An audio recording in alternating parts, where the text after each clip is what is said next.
Hello, my name is Mark Warren, and I'm part of the investment team at Wespath, where I oversee the equity asset managers we've hired to invest a significant portion of the assets entrusted to Wespath. Today, I'm excited to be joined by portfolio manager Lawrence Burns from Baillie Gifford, based in Edinburgh, Scotland, to discuss their unique investment strategy. Wespath has been invested with Baillie Gifford since 2007. So with that, Lawrence, welcome. Thank you for having me, Mark. Lawrence, I think a good place to start would be, can you tell us about Baillie Gifford, based in Edinburgh, Scotland? Yeah, so Baillie Gifford is a century-old investment management firm. We actually got going by providing funding to rubber plantations in Malaysia. And that was all about the boom of the Model T that was coming down and therefore needed huge amounts of rubbers and tires.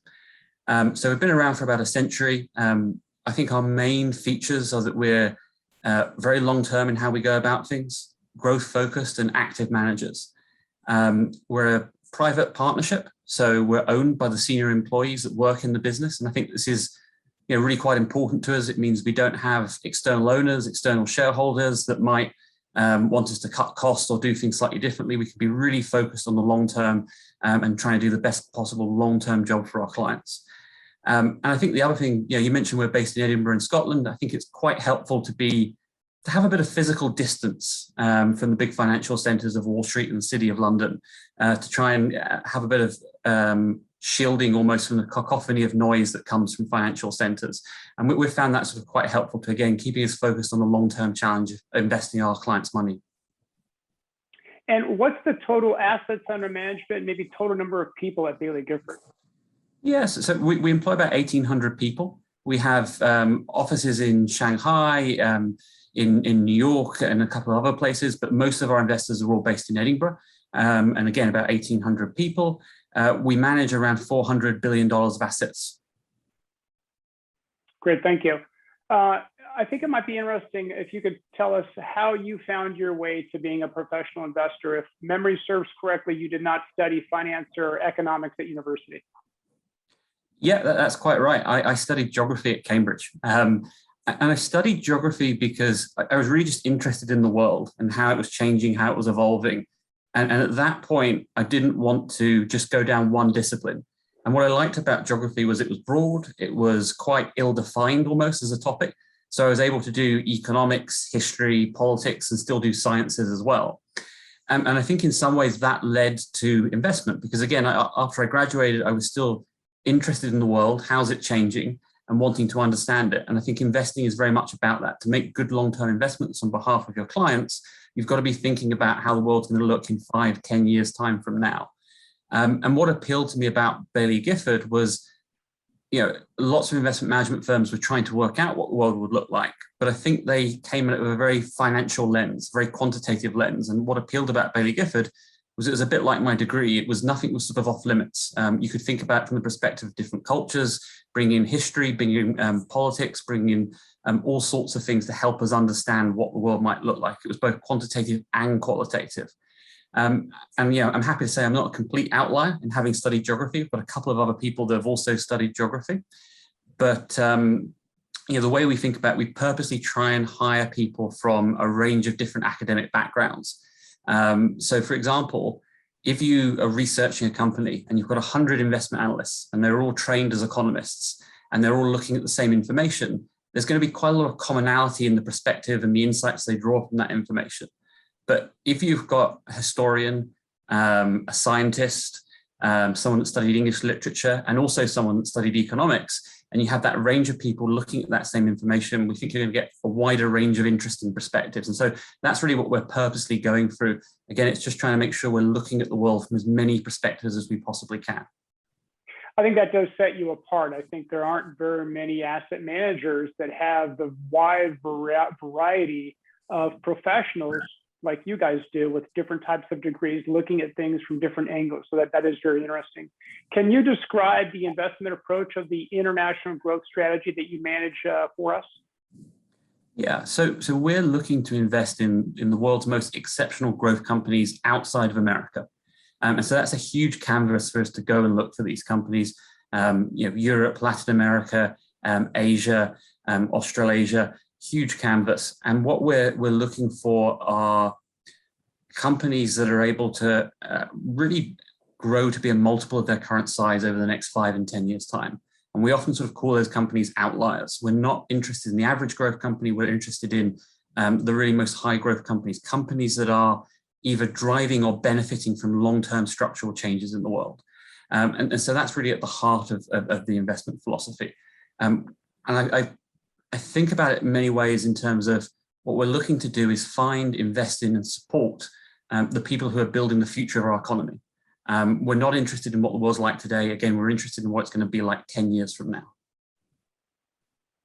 And so as part of the investment mandate, you're allowed to invest up to 20% in emerging markets. How do you think of looking at companies in the emerging markets compared to those companies in developed? How do you decide on how to allocate the overall portfolio? So we're very bottom up and fundamentally driven. So the main allocation decision in terms of emerging markets or developed is really where are we finding the most exceptional companies with the most exceptional opportunities driven by the most exceptional management teams. And that will change depending on the different opportunities we're seeing, depending on where the economy is and what type of companies it's producing. It's very much bottom up. Does macroeconomics matter? Do the political environments matter? They absolutely do, and we need to take those into account. But at the end of the day, if you're able to find a company that is driving a huge structural trend in a country and is well managed for the long term, that can overcome the most macroeconomic situations, is what we've discovered over time because of that secular nature of the growth. Great, thank you. Now, you're the deputy of the portfolio construction team that makes all the buy and sell decisions for the portfolio. Can you describe how that team works together and how decisions are made? Yeah, so we're a portfolio construction group of 7. In addition to that, we're supported by a range of dedicated analysts that support the research for that portfolio construction group. I would say, to be absolutely clear, because I know this isn't done quite everywhere, I'm permanently doing research. My bread and butter and day job is out visiting companies and writing research. But we've got analysts that aren't decision makers that are also doing that to support us. And then we've got a broader base of around 100 investment analysts across Baillie Gifford that we can also leverage and use, who are all looking at growth companies around the world, thinking quite long term, and that's helpful to sort of plug into. In terms of decision making, we're again possibly a bit unusual in that what we're trying to do is find those exceptional outlier companies, and they're rarely consensual or uncontroversial at the early stage. And so the decision making works by, if one of the 7 is keen on taking a holding, it doesn't require a vote or consensus. We just need one person to be keen, and that's quite important to us to keep entry of interesting companies coming through to the portfolio, because the greatest risk for our clients isn't buying something that doesn't work out. It's failing to buy something that ends up being the next Tesla, the next Tencent, the next Microsoft, where you can potentially miss out on huge gains. And so we try and lean in and making sure that we're backing those exceptional companies as much as possible. That is an interesting kind of rule to your decision making. A lot of times we hear that it's consensus building, but you do not follow that rule. That's interesting. You talked about these exceptional investments, these exceptional companies. Can you talk about how do you find these incredible opportunities? Yeah, I mean, the flip side of what I was saying is really we're looking for a needle in a very large haystack. Again, we're not interested in the average company. And I think the way I thought about it over the years is really what we're trying to do is build networks of insight globally. Because what you don't want to be doing is just relying on the insights and the views and the knowledge of people that are located within one investment management firm. And so what we're trying to do is how do we get some of the brightest minds to help input into our process? And they won't tell us what needles we should own, but they'll tell us where to look in the haystack to find them potentially. And I think there's sort of 3 layers to that network, those networks of insight. The first layer is we spend a lot of time with academics, people that have a track record of really understanding how the world is changing. And we do that because they have a very different perspective, again, from what you'd find in Wall Street or the City of London. We feel they're more aligned to how we're thinking because they are not interested in the next quarter. They're interested in how things look in the next 10 to 15 years, and that aligns very well with us. So, I spent time with, we're having a dinner next week with a Nobel Prize winner. So we get access, very privileged, to some really insightful individuals. I spent a lot of time with Brian Arthur, who's one of the first people to really notice the impact of the digital economy on returns. And in addition to that, we spend a lot of time and have very good access to company management teams to tell us both about their company, but also what they're seeing in the broader space. So getting to some of our colleagues to talk to Elon Musk, or myself with Jack Ma or Masayoshi Son of SoftBank, and what they see is developing is really helpful for us. And then finally, I think we spend a lot of time not just talking to public companies, but also talking to private companies. I mean, I'm actually in the Bay Area right now, meeting a range of unlisted companies. And one of the reasons I do that is because I think it helps us understand what's coming down the track later on. It helps us understand companies that might be changing the industry. It helps us understand companies that might be trying to disrupt our public companies. And so it's really those different layers of insight we try and build to help us triangulate where do we want to spend our time researching, who are we wanting to talk to gain insights. And so that's a big part of how we sort of navigate the very large opportunity set we face. Okay. And it seems, from our discussions, it seems like you and other members of the team travel considerably. I believe I remember a couple of years ago, you spent a number of weeks or maybe a month in China. Is that right? And I think you went with a colleague and you came back and wrote a couple of reports. Can you maybe speak to that just a little bit? Yeah. So one thing we think is quite important is to spend as much time as possible in the environments that you're investing in. I think there's a temptation to go, well, I'm going to do 4 meetings a day for 4 days and then fly out. And basically all you've seen is your hotel room and some conference rooms, which are going to look exactly as they do in London and New York. So we try and spend longer stays, spend more time in the environment in which we're investing, to spend more time to have a broader network of people and get introduced to people while we're out there. And so, a trip like China, if you're wanting to understand Meituan, for example, that does, among other things, sort of food delivery out in China, it's a chance not just to meet the founder of Meituan, Wang Xing, but also to meet every possible competitor that they have, to meet bloggers who are blogging about some of these companies, to meet the logistics providers, to meet sometimes government officials. And again, that just helps build up the mosaic of information that we find really quite helpful. And I think, having that broad geographic remit that we do is really helpful than just saying, well, we're going to focus on one country and that's all we're going to do, because it helps us piece together pieces of the jigsaw, really. What we see Alibaba doing in China helps us understand what Mercado Libre might be able to do in Latin America. And we see that with our companies as well. They're very interested often to learn from us about what we're seeing in the world and learning from different companies. And I think it's having that global network that's quite helpful as an information source. Great, thank you. Do you ever engage with portfolio company management teams? And if so, can you give an example of this? Yeah, absolutely. I mean, I'm on a trip at the moment, meeting a range of different management teams. We do that as regularly as we can, and it's getting much easier now as COVID restrictions get lifted to not be doing it only on Zoom, but to be doing it in person. So to give one example, late last year, I was in Berlin. We've got 3 main companies that are based in Berlin. Zalando, which does is a fashion platform. Delivery Hero, which is a food platform, and HelloFresh that does meal kits. And we were there for a day. And so, for example, for Zalando, I emailed the founder and said, we're going to be over. Could we have an hour of your time?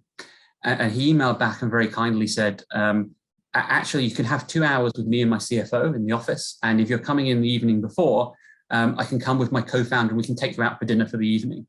And so we were very privileged. We were there for a day and a bit, and we spent 5 hours alone with the management team of Zalando. And to give context, I think Zalando are the largest employer in Berlin, so they're pretty busy people. Wow. And I think that access is born of, firstly, scale, but secondly, reputation of being long-term supportive owners of these businesses. And it's both a privilege for us as individuals to get to spend time with these people, but it's also, I think, an edge in investing. Not everybody has that level of access, and to be able to spend time and understand how these companies are developing from the very founders and the CEOs, I think is really very helpful. And it's not just quantity of time, but also the quality of time. Because they know we're long-term and supportive, I think they're more willing to tell us about the challenges they might be facing, not just the good stuff, because they know that if they tell us something's difficult, we're not going to immediately run away, but we're going to try and help and support them. And that gives, I think, a more open and conversation around things.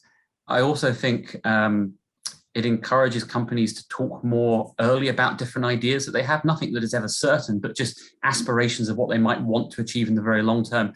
And that often becomes a two-way conversation where, again, they sometimes solicit some feedback of what we're seeing elsewhere in the world. So I think that the access we get and the quality of conversations, we're in a very privileged position to do that. And I think it's a real advantage in trying to understand both how the individual companies might develop over time, but also, again, to help us understand how the world is really changing.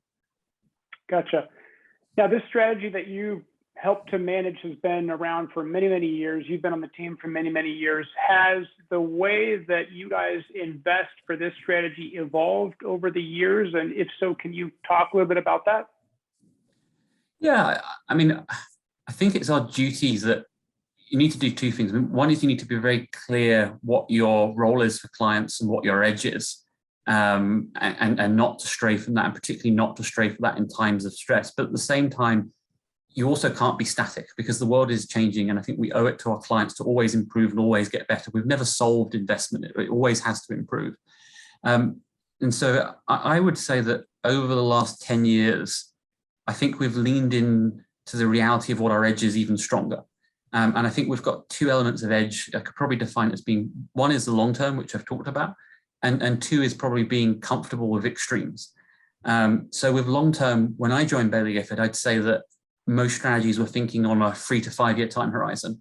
I think now it's becoming more common to think on a 5 to 10 year time horizon. Now, why have we made that evolution? I think because it's very hard for most market participants to actually be long term. It's hard from an evolutionary behavioral perspective, delayed gratification, etc. But it's also hard from an institutional perspective with career risk, with constant news flow and constant share prices, and often constant reporting requirements. And so what way I think about it is the longer term we can be, the more different we can be, and the harder it is for others to follow. There's lots of very, very smart people trying to make investment decisions on a 6 month to 3 year time horizon. There's far fewer people, and it's far less crowded, I think, if you're trying to make decisions on a 5 to 10 year time horizon. So that's been something we've leaned into a bit more. And the other one is really just, I think, focusing more on those outlier companies that have the ability to deliver 10 or 15 times returns, because what we've realized is what really drives both long-term equity returns, but also long-term returns for our clients in our own portfolios. And it's being more comfortable with those companies, being more willing to back them, and being more willing to sort of focus on trying to find them over time. So I think those have been the two, over the last decade, sort of gradual changes in emphasis. And it's really about leaning into where we think our edge is greatest. Okay, thank you. We have a couple of minutes left. I've got a couple more questions. One would be, what current holdings are you most excited about? I'm sure you can go on for 5, 10, 15, maybe 30 minutes on this, but maybe give 1 or 2 examples on this. Then I have one more question. Yeah, sure. So let's do Mercado Libre in Latin America, because I said earlier that if you're backing a really strong structural, secular, growth-driven company, the macroeconomics don't matter. And Mercado Libre is a good example of that because they're headquartered in Buenos Aires in Argentina. That is not a stable political or macroeconomic environment, and they operate across Latin America. And they've done so very successfully. We've invested in them for about 10 years, but still think the opportunity set there is very large. They face e-commerce penetration that's at levels that are still a fraction of what they are in China or Europe. But also, I think even more exciting than that, with that dominant position, is that they face a very large fintech opportunity, so financial services. The banking system in Latin America is not a good system. If you've ever gone into a bank in Brazil, you have to put your stuff in a security locker. You have to go through a security turnstile. There'll be an armed guard. You're treated more like a threat than a valued customer. And it doesn't get much better as you get into the inner sanctum of the banking office or banking branch. High fees, really high interest rate spreads, you're not getting a good deal. So there's a huge opportunity for disruption. I think only 50% of people in Latin America have a bank account. And that's because of the high cost of serving them and because the banks just... I'm sorry, Lawrence, was that 50 or 15? 50, 50. 50, 50, thank you. And And so there's a huge opportunity if you can use digital technology to lower the cost of accessing financial services, both for people that already have access to them, but even more importantly for those that have never been able to access the formal financial system, and to be able to offer those services using the data that they've generated from their e-commerce marketplace that the actual traditional banks don't have because they don't know anything about these people. So that they face a really huge opportunity there. And the bigger picture would just be, for them, they describe it as it's democratizing retail or commerce and democratizing access to financial services. To give a second example, a company I visited only a few weeks ago, ASML, not a very famous company, probably not a name that many of your listeners will necessarily recognize, but they're based in Holland and they're a semiconductor company. They produce what is widely seen as being the world's most complicated machine. It has thousands of kilometers of cabling. It's worth about 300 to 400 million euros. When they transport it to a customer, you need multiple Boeing 747s to get it there, and huge amounts of freight and trucks to deliver it. And they produce the technology that really is enabling Moore's law to keep developing. So that computer chips being smarter and cheaper every 2 years or so is really enabled by a lot of their technology. And so they've reached the point where it's so expensive to develop each new generation of this technology and so complex that they're effectively a monopoly in producing these machines. No one else in the world is able to produce them. And they're crucial for that continuing production of chips around the world. And as you know, there's a chip shortage at the moment, but it's more about the long-term stuff that interests us, that you're seeing chips go into more and more devices and more everyday items. And so there's a huge expanding market for them where they've got a very unusual competitive position. So there would be two examples, but more rightly, as you said, I could go on with sort of 3 or 4 more very easily. Hey, I really appreciate your time today, Lawrence. We're at time, but thank you very much for joining us today. Great. It's been great to chatting with you, and really appreciate it. Thank you.